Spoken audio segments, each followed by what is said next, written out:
महात्मा बुद्ध के जीवन और उनके सिद्धांतों पर आधारित यह एक विस्तृत और गहन कहानी है जो आत्मविजय और मध्यम मार्ग के महत्व को दर्शाती है। आइए जानते हैं अहंकार का त्याग और बोधिसत्व का प्रकाश। प्राचीन भारत के मगध राज्य में एक बहुत ही विद्वान पंडित रहता था जिसका नाम अतिश था।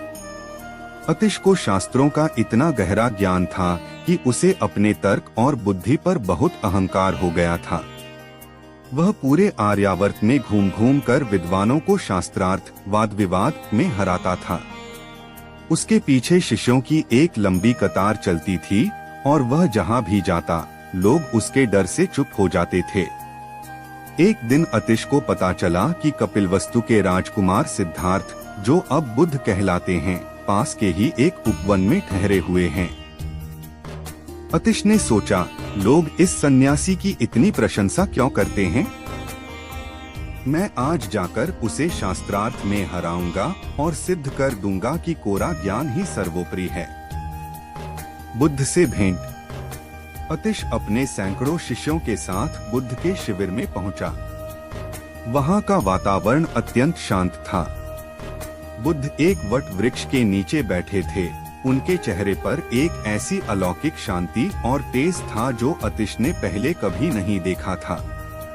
बुद्ध को देखते ही अतिश का अहंकार थोड़ा डगमगाया, लेकिन उसने खुद को संभाला और ऊंचे स्वर में कहा, हे गौतम, मैंने सुना है आप सत्य का मार्ग जानते हैं। मैं आपसे कठिन प्रश्न पूछने आया हूँ। क्या आप तैयार हैं?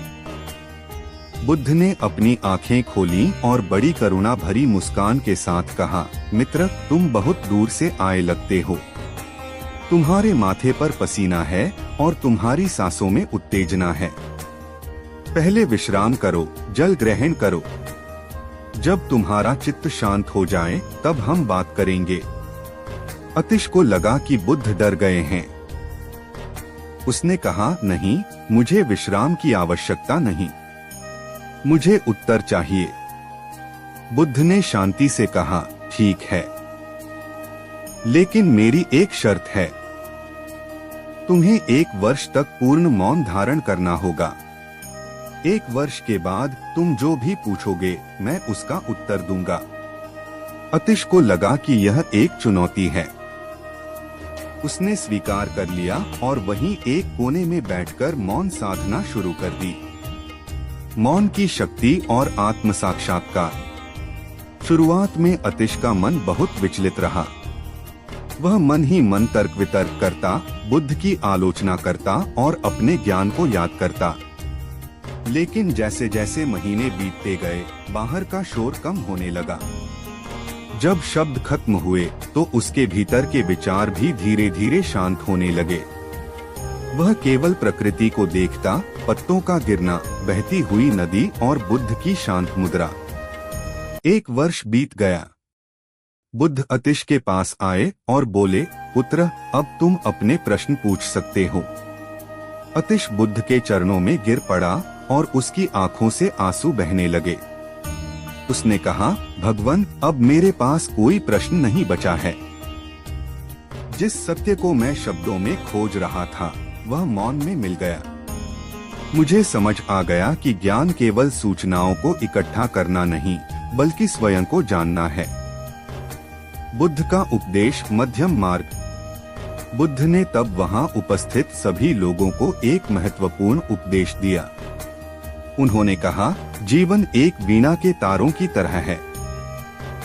यदि तारों को बहुत ज्यादा कस दिया जाए तो वे टूट जाते हैं, और यदि उन्हें बहुत ढीला छोड़ दिया जाए तो उनसे संगीत नहीं निकलता। इसलिए जीवन में मध्यम मार्ग अपनाना चाहिए।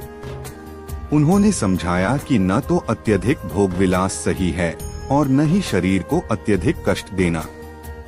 मन की शांति तभी मिलती है जब हम संतुलन में रहते हैं। कहानी का सार।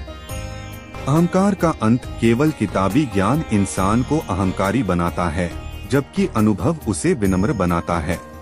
अगर आपको हमारी वीडियो पसंद आती है तो चैनल को सब्सक्राइब करें, लाइक करें और बेल आइकन को दबाना ना भूलें ताकि हम इसी तरह और भी वीडियो लेकर आते रहें।